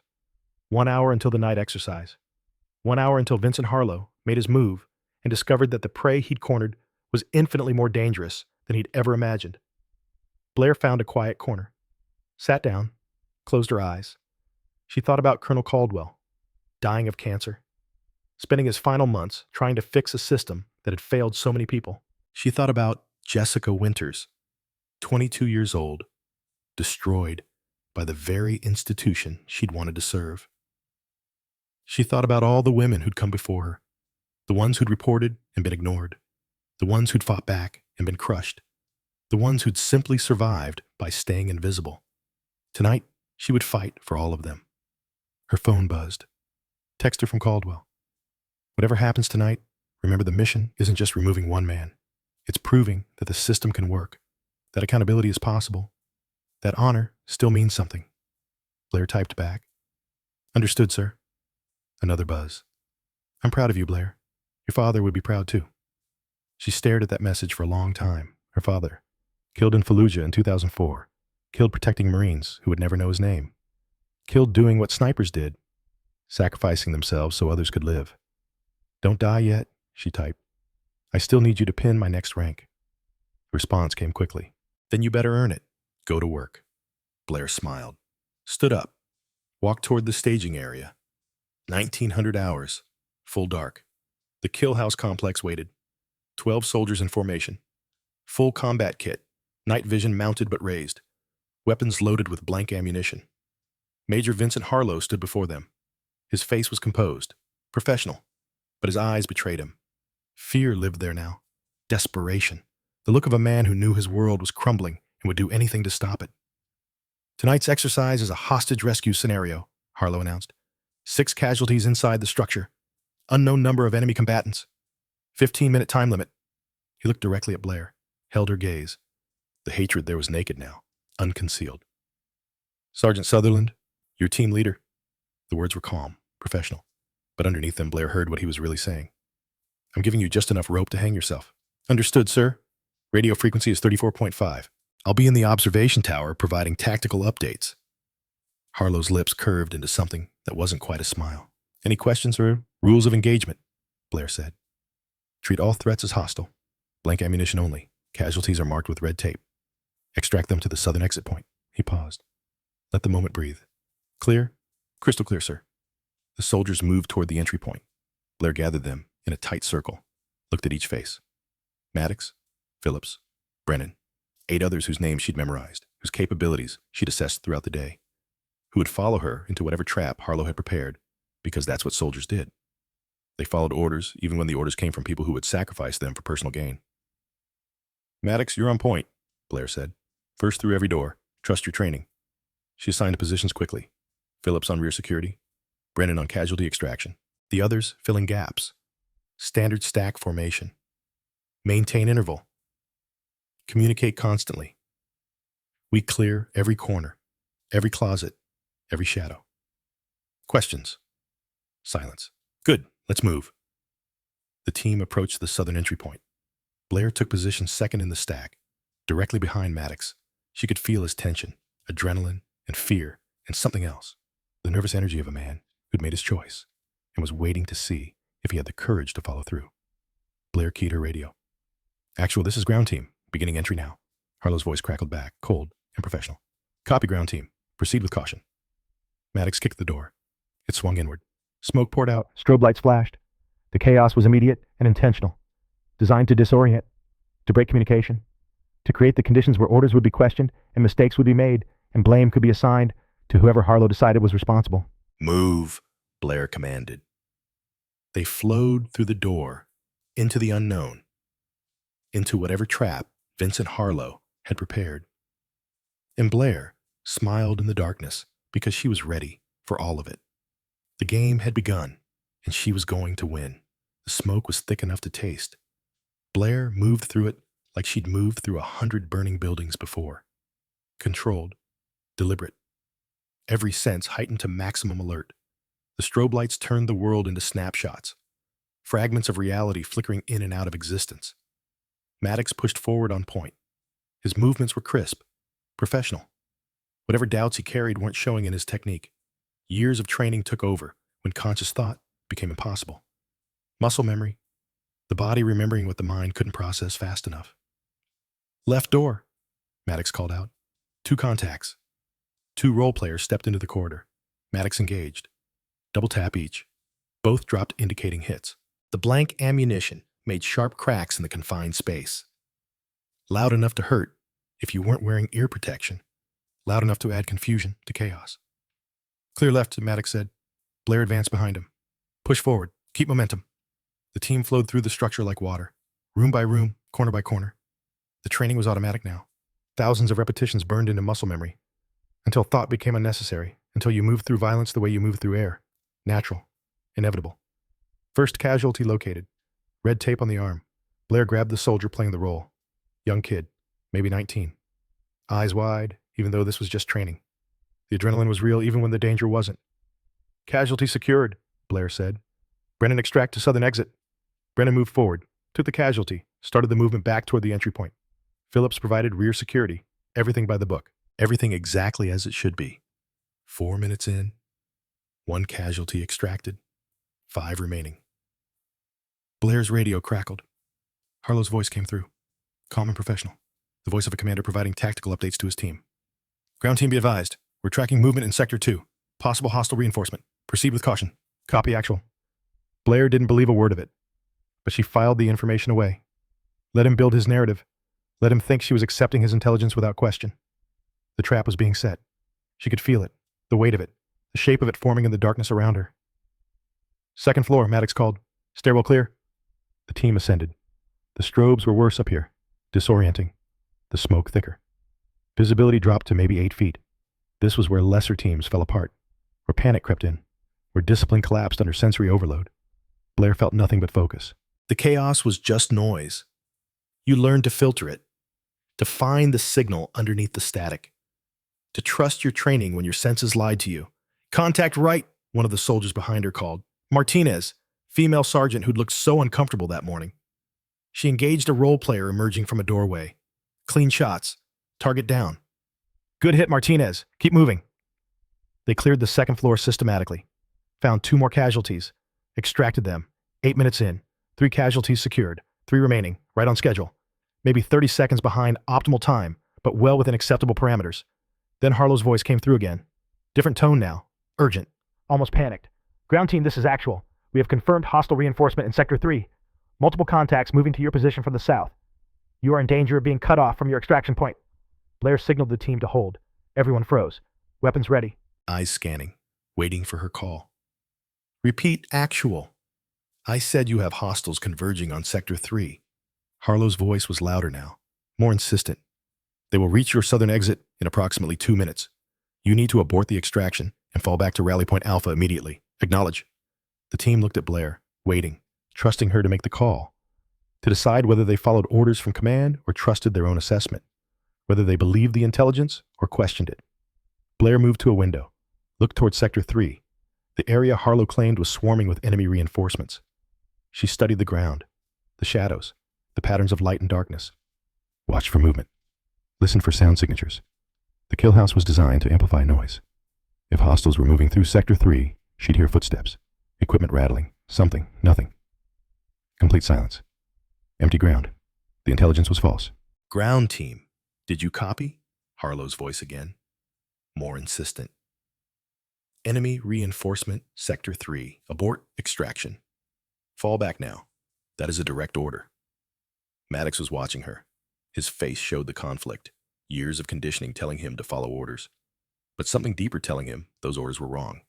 That what was happening here wasn't about tactics or mission success. It was about something else entirely. Something corrupt and broken that he'd been part of for too long. Blair keyed her radio. Her voice was level, controlled. The voice of someone who'd made harder decisions under worse circumstances. Actual ground team requesting confirmation on Sector 3 contact. I have no visual or audio confirmation of hostile movement. Please verify. 3 seconds of silence. Then Harlow's voice came back. Hard, angry, the professional mask slipping. Ground team, that is confirmed intelligence. Enemy reinforcements are moving on your position. You will abort extraction and fall back. That is a direct order from command. Acknowledge immediately. The moment stretched. Everyone in that corridor was watching Blair, waiting to see what she would do. Follow orders from a commander she knew was lying, or trust her own assessment and risk court-martial for insubordination. Risk her career, risk everything she'd built, risk proving that women couldn't be trusted to make decisions under pressure. Blair thought about Rachel Winters and her dead sister, thought about Colonel Caldwell dying of cancer, fighting to prove that honor still meant something, thought about every woman who'd been crushed by men like Harlow because they followed rules that were designed to protect the powerful instead of the right. Not tonight. Negative actual. Her voice carried through the corridor. Clear, certain, final. Your intelligence is faulty. I have direct line of sight to Sector 3. There's no hostile movement, no audio signatures, no thermal indication. We are proceeding with extraction as briefed. Harlow's response was immediate, furious. The calm professionalism shattered completely. Ground team, you are disobeying a direct order. I am commanding you to abort and fall back. Do you understand the consequences of what you're doing? Blair looked at her team. At Maddox, at Brennan, at Phillips, at the others. Saw fear there. Uncertainty, but also something else. The beginning of understanding. The recognition that something larger was happening here. Something that mattered beyond just one training exercise. Yes, sir, Blair said quietly. I understand perfectly. She switched off her radio. Complete silence. Then she turned to face them. That intel was fabricated, designed to make us fail. I've seen the ground he's describing. There's nothing there. Her eyes moved across each face. We have 3 casualties remaining. We have time on the clock. We are going to complete this mission exactly as briefed. Phillips stepped forward. His face was red, angry. You're going to get us all court-martialed. Harlow is going to answer for what he's done. Blair's voice cut through his protest like a blade. Right now, I'm team leader. My responsibility, my decision. If you want to fall back, fall back. But I'm completing this mission. Phillips didn't move. Couldn't move. The weight of the moment had frozen him in place. Maddox spoke. His voice was quiet, but firm. I'm with you, Sergeant Sutherland. Martinez stepped forward. Me too. One by one, the others nodded, even Phillips. After a long moment of internal struggle, after calculating the odds and realizing that following Blair was less dangerous than being the only one who refused. Then let's finish this, Blair said. Maddox, you're still on point. Move. They pushed forward through the corridor, into the last section of the structure. The smoke was beginning to thin, the strobes less frequent, reality returning in fragments. Contact left. Maddox engaged 2 more role players, both down. Room clear. Blair spotted the 5th casualty, grabbed him, passed him back to Martinez. 1 more. Keep moving. They cleared the final rooms in 90 seconds. Found the last casualty in a corner position exactly where the briefing had said he would be. Not where Harlow's false intelligence claimed he would be. Exactly where the mission plan indicated. All casualties secured, Blair said, moving to extraction. The southern exit was exactly where it was supposed to be. No hostiles. No ambush. Nothing but empty ground and the cool night air, and the knowledge that they'd just completed a mission that their commander had designed them to fail. They emerged from the kill house at 11 minutes 18 seconds. Under time limit, all objectives achieved. 0 friendly losses. Mission success by every measurable standard. Blair allowed herself 1 deep breath. Then she saw them. 3 figures approaching from the observation tower. One leaning on a cane, moving slowly but with unmistakable authority. The second in JAG uniform, carrying a briefcase. The third running, almost sprinting, face purple with rage. Colonel Marcus Caldwell, a Judge Advocate General officer, and Major Vincent Harlow. Harlow was screaming before he even reached them, spittle flying from his lips, veins bulging in his neck. All composure shattered completely. You disobeyed direct orders, the words came out strangled, choked with fury. I gave you tactical intelligence. I commanded you to fall back. You ignored me. Shut off your radio. That's insubordination, dereliction of duty. He stopped 3 feet from Blair, close enough that she could see the madness in his eyes, the desperation of a man watching everything he'd built crumble around him. I'm going to have you court-martialed for this, Harlow said. I'm going to destroy your career. You'll never serve in uniform again. Blair stood at attention, face neutral, voice calm. Sir, the intelligence you provided was inaccurate. I made a tactical decision based on direct observation. I don't care about your observations. I gave you an order. You disobeyed it. Vincent, Caldwell's voice cut through Harlow's tirade like a knife through fog. Quiet, controlled, absolutely authoritative. The voice of someone who'd spent decades commanding warriors and had 0 patience for those who betrayed that honor. Harlow spun around, saw Caldwell for the first time. The color drained from his face like someone had opened a valve. Colonel Caldwell, what are you doing here? Caldwell stepped forward. The cane took more weight than it should, but his eyes were sharp, clear.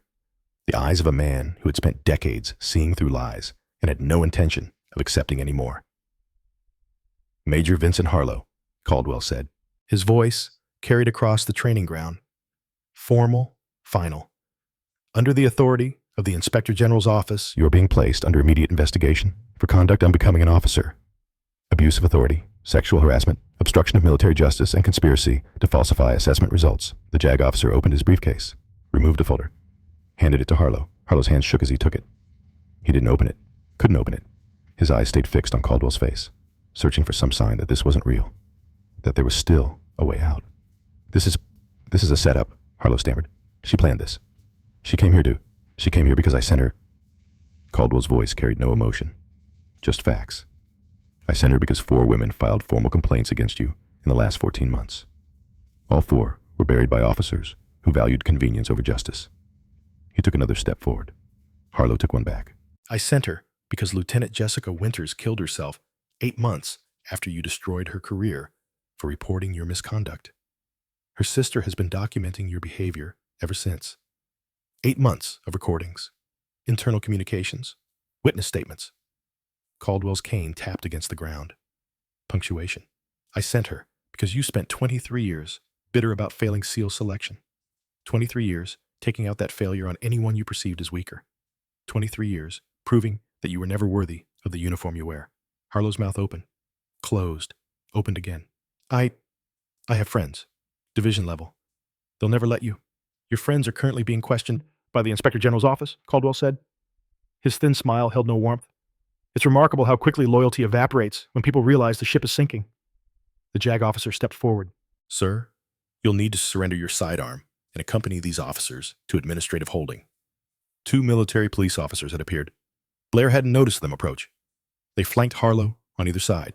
Professional, efficient. No unnecessary force, but absolute certainty in their movements. This isn't over, Harlow hissed.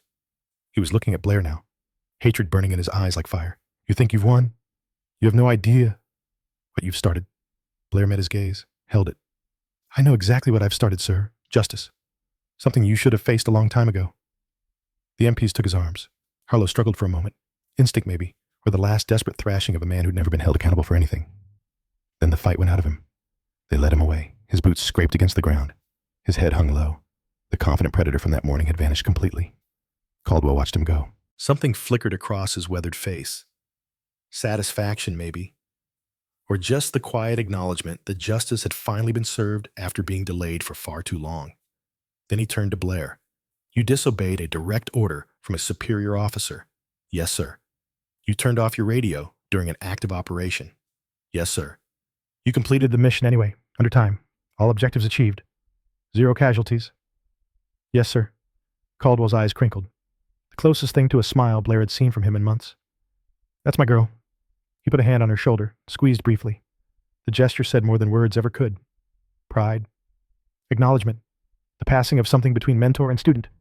Between one generation and the next. There will be a formal inquiry, Caldwell said. You'll need to testify. Everything you documented, everything Lieutenant Winters gathered, everything Sergeant Holland logged. It all goes into the record. I understand, sir. This isn't just about Harlow anymore. Caldwell's voice dropped. More serious now. What happened here tonight is going to send ripples through the entire command structure. People are going to be angry. People are going to push back. Some of them have a lot of power. I know.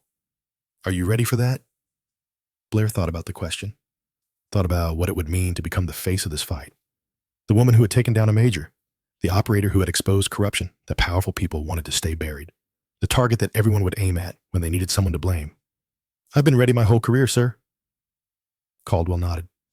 I know you have. He turned to leave. Then stop it, Lieutenant Maddox. Maddox stepped forward. He'd been standing at the edge of the group, silent, watching everything unfold, processing the fact that the world he'd known for 2 years had just been torn apart and rebuilt into something different. Sir? Master Sergeant Holland tells me you refused an order to sabotage Sergeant Sutherland's obstacle course this morning, Caldwell said. You also provided her with information about Major Harlow's plans for tonight's exercise. Maddox's jaw tightened. Yes, sir. I did. Why? The question hung in the air. Simple, direct, demanding honesty. Maddox glanced at Blair. Something passed between them. Acknowledgement, understanding, the recognition of a debt that could never be fully repaid, but could at least be honored. Because 2 years ago, someone saved my life, when it would have been easier to leave me behind, Maddox said. His voice was quiet, but steady. I didn't know who she was until today. But Sergeant Sutherland taught me something this morning. She taught me that doing right matters more than being safe. I should have learned that lesson a long time ago. Caldwell studied him for a long moment. That's a good answer, Lieutenant. The Inspector General will want your testimony as well. Full account of everything you witnessed under Harlow's command. I'll tell them everything, sir.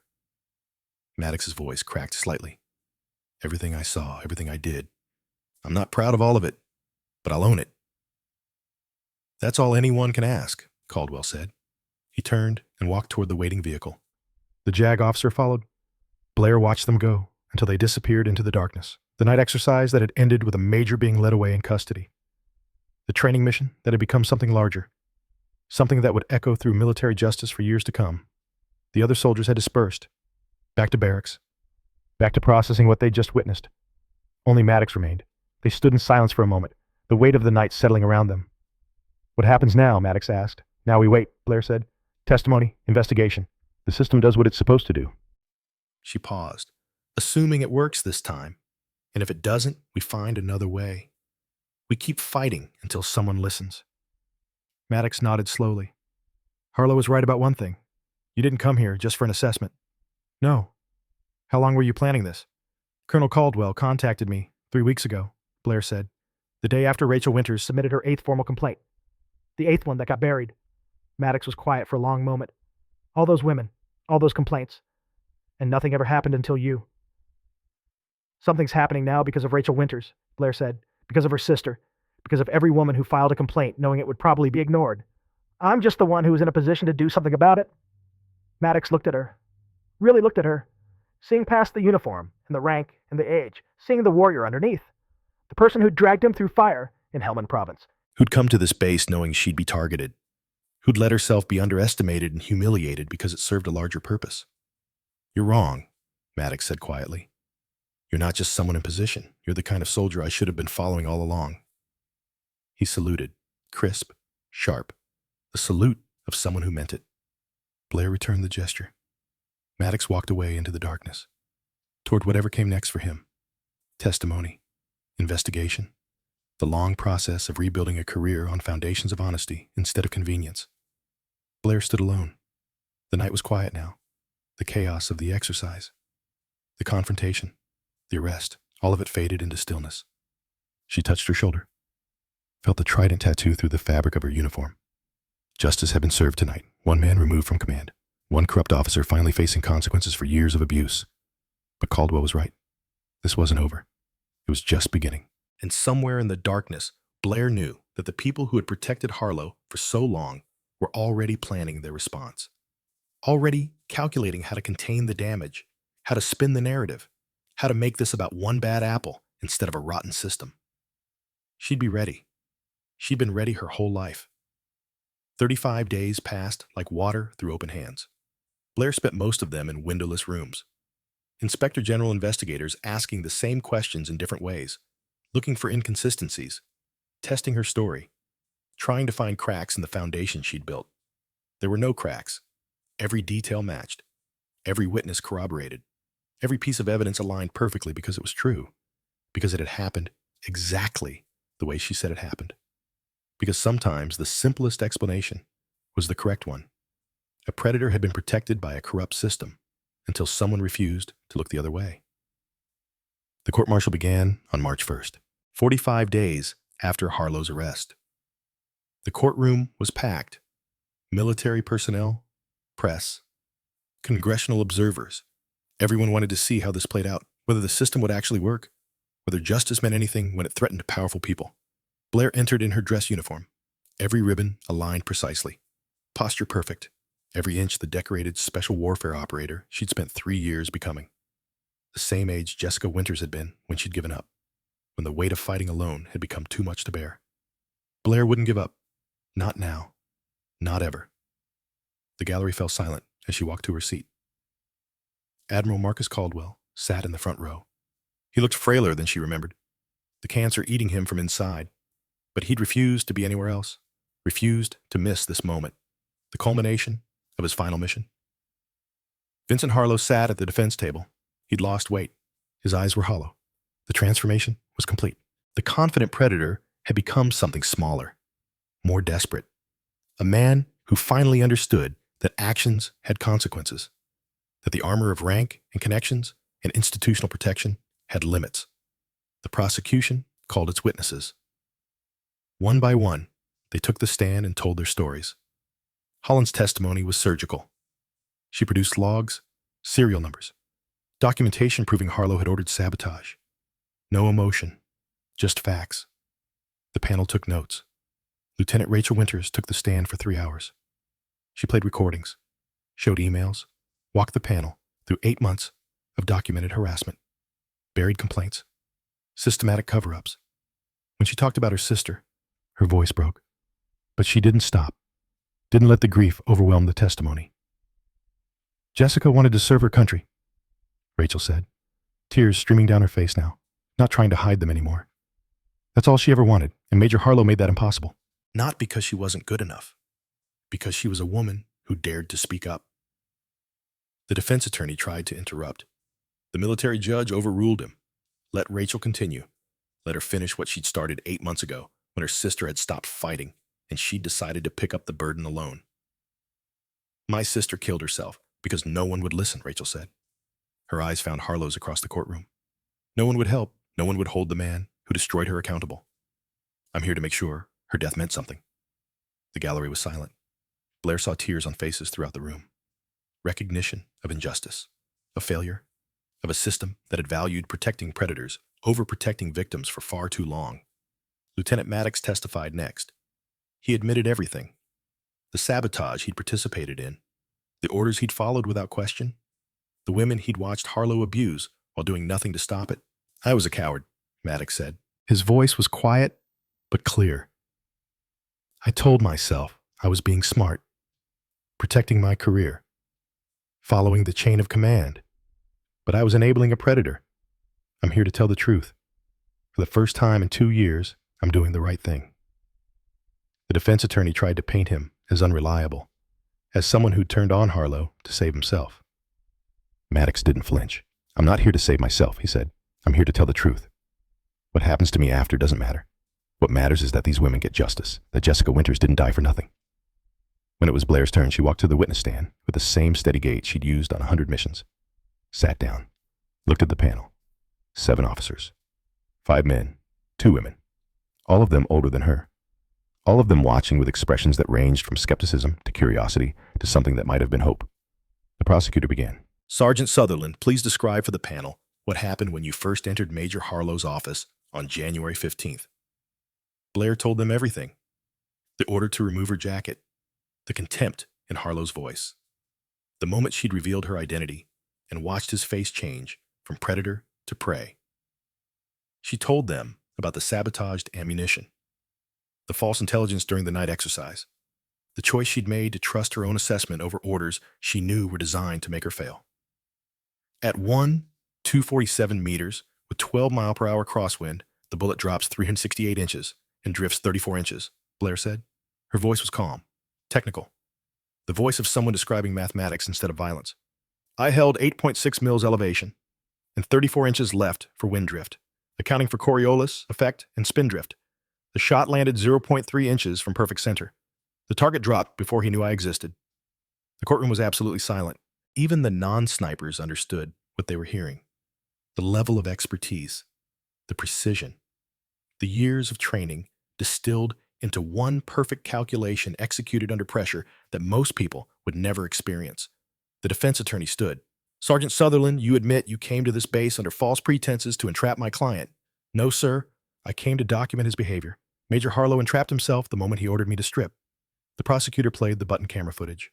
Blair's voice, Harlow's voice, the order, the reveal, the complete dismantling of a predator who'd believed he was untouchable. The panel watched in silence. Several officers shifted uncomfortably. One of the women had tears in her eyes, recognition of something she'd probably experienced herself, or watched happen to others while feeling powerless to stop it. The verdict came after 7 hours of deliberation, longer than Blair had expected. Long enough to make her wonder if the system would fail after all. If the protection that had kept Harlow safe for so long would extend even into the courtroom. Then the panel returned. The presiding officer read the findings.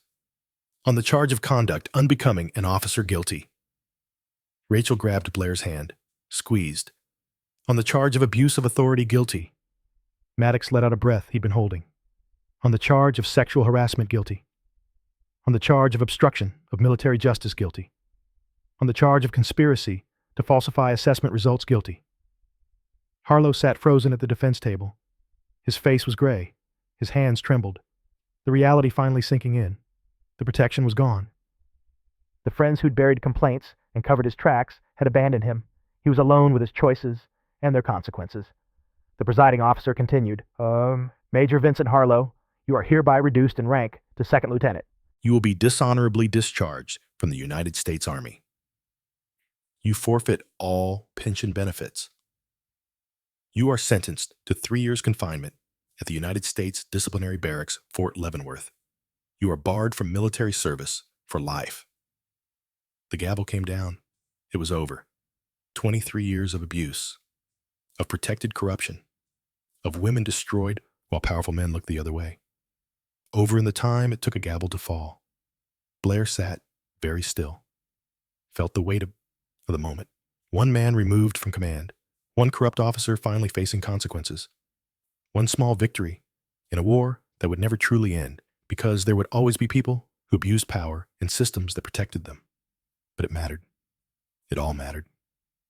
Rachel was crying openly now, not grief, relief, the weight of 8 months lifting from her shoulders. The knowledge that her sister's death had meant something, that Jessica's courage hadn't been wasted, that the system could be forced to work even when powerful people wanted it to fail.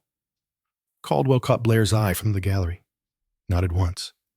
Pride, satisfaction, the acknowledgement that they'd done what they'd set out to do, that his final mission was complete. 2 weeks after the verdict, Blair visited Caldwell in the hospital. The cancer had accelerated. The doctor said days now instead of weeks. His body shutting down piece by piece, but his mind was still sharp. His eyes still saw everything. Your father would be proud, Caldwell said. His voice was barely a whisper. Each word cost him. Your mother, too. Blair sat beside his bed, took his hand. The skin was paper thin, cold. Thank you, sir, for everything. Caldwell shook his head weakly. Don't thank me yet. The fight continues. Harlow is gone. Preston retired under pressure. But the culture that protected them is still there. The attitudes, the beliefs. Those don't change with one verdict. He squeezed her hand with what little strength remained. You have to keep teaching, Caldwell said. The ones who come after. Show them what leadership looks like when it's done correctly. Show them that courage matters more than convenience. That standing up for what's right is worth the cost. Blair felt tears forming. Blinked them back. I will. I promise. Caldwell smiled. The expression was peaceful, accepting. Your father saved 47 hostages in Fallujah. Died doing it. You saved every woman who'll serve after you. That's a different kind of heroism, but just as important. He closed his eyes. I can rest now. Mission accomplished. His grip relaxed. The machines continued their soft rhythm for another few minutes. Then they stopped. Colonel Marcus Caldwell, Desert Storm veteran, Army Ranger Scout sniper. The man who taught Blair's father everything he knew. The mentor who'd spent his final months fighting to prove that honor still mattered.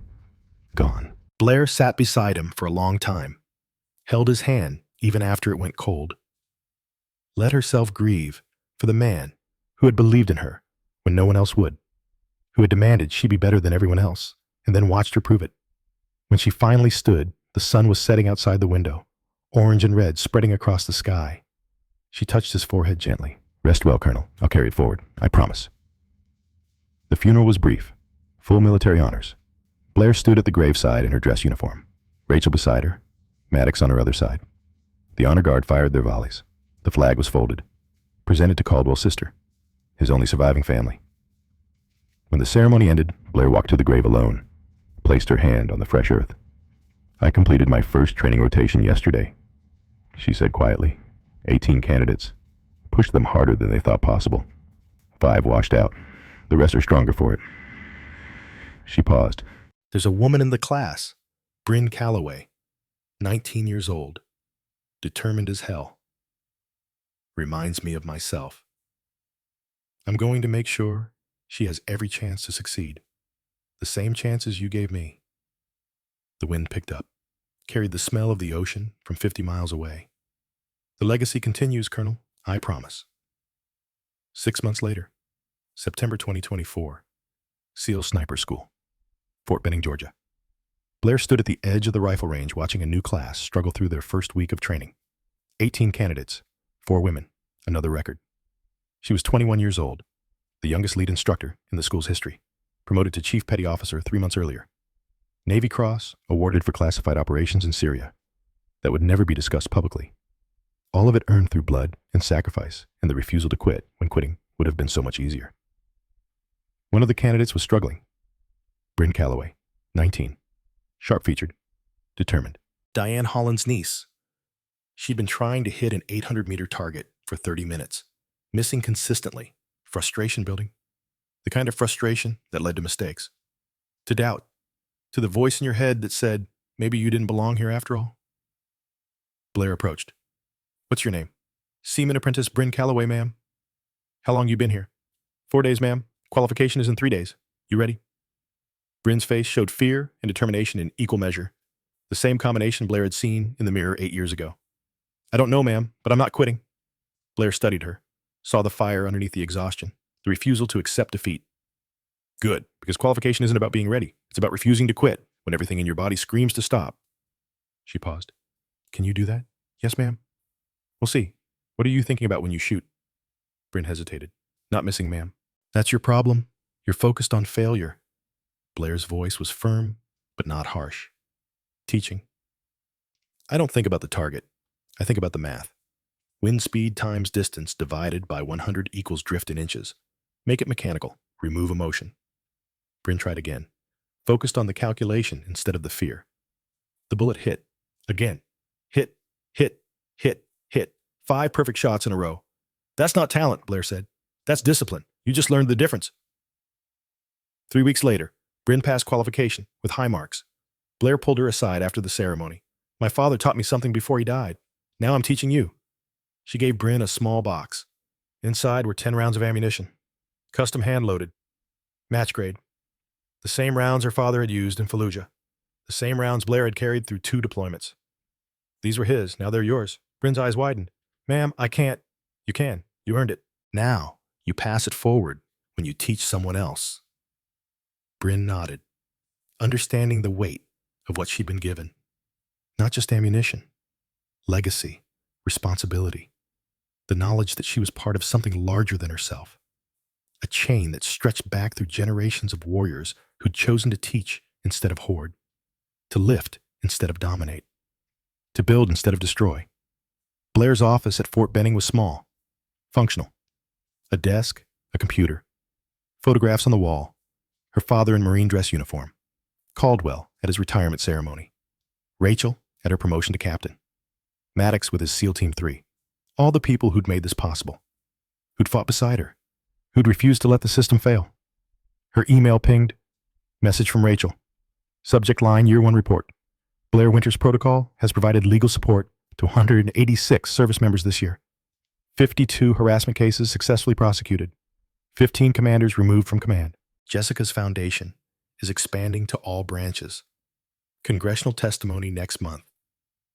My sister would be proud. I'm proud. Thank you for making this possible. Blair typed back quickly.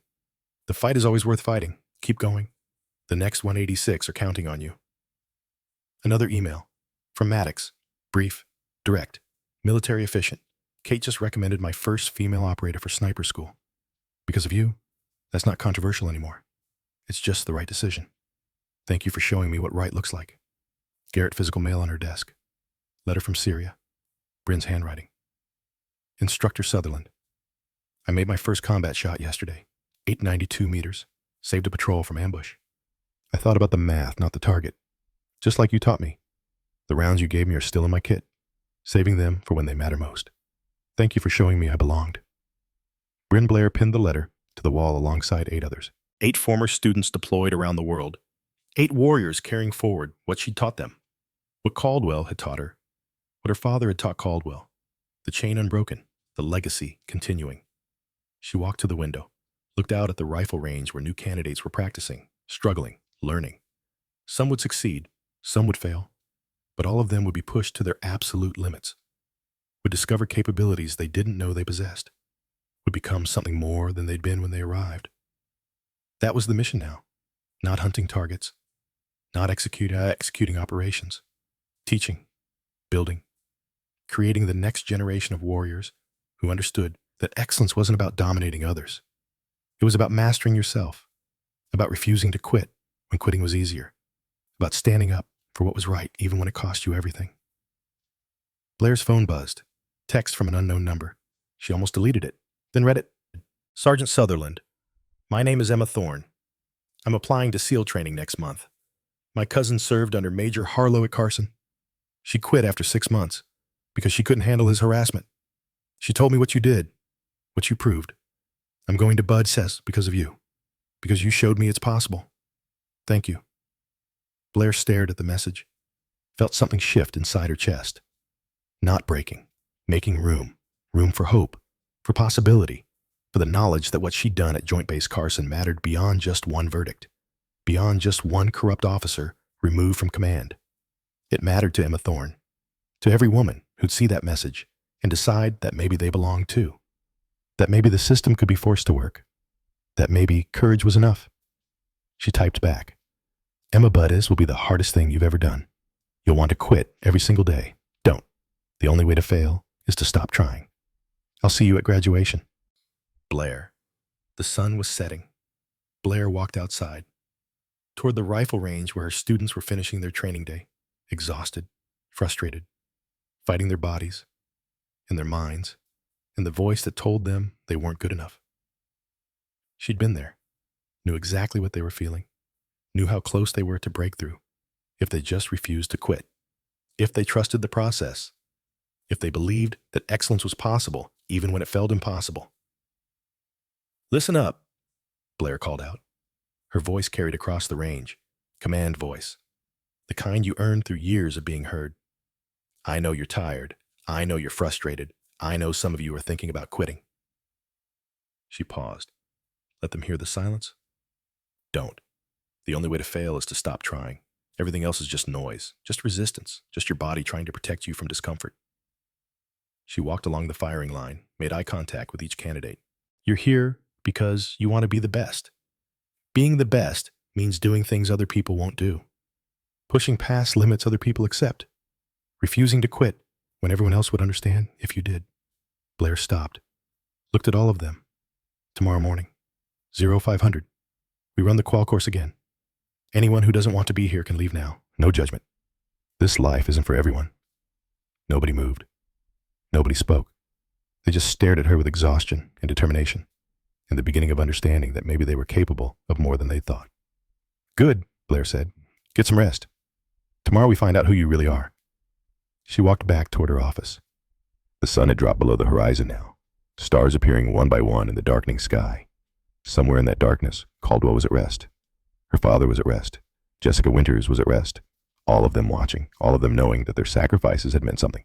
Blair touched her shoulder, felt the trident tattoo through her uniform, thought about the journey that had brought her here, from an 8-year-old learning to shoot on ranges with her father, to an 18-year-old in Hell Week refusing to quit, to a 20-year-old walking into Vincent Harlow's office knowing she'd be targeted, to a 21-year-old teaching the next generation what her father and Caldwell had taught her. The mission continued. It would always continue. There would always be people who abused power, always be systems that protected them, always be victims who needed someone to stand up and fight. But there would also always be warriors. People like Rachel Winters, who turned grief into action. People like Garrett Maddox, who chose redemption over comfort. People like Bryn Calloway, who refused to let fear define their limits. And there would be Blair Sutherland, teaching, building, creating a legacy that would outlive her. That would continue long after she was gone. That would prove that honor still mattered. That courage was still possible. That justice could still be served when people refused to look the other way. She smiled. Not a pleasant smile. Not a satisfied smile. The smile of a warrior who knew the war would never end, but had decided to fight it anyway. The smile of someone who discovered that the real victory wasn't destroying your enemies. It was building something that outlasted them. Blair walked into her office, sat at her desk, opened her computer, began planning tomorrow's training schedule, pushing, demanding, creating excellence one student at a time. One shot, one kill, one lesson, one warrior. The legacy continued, and Blair Sutherland was just getting started.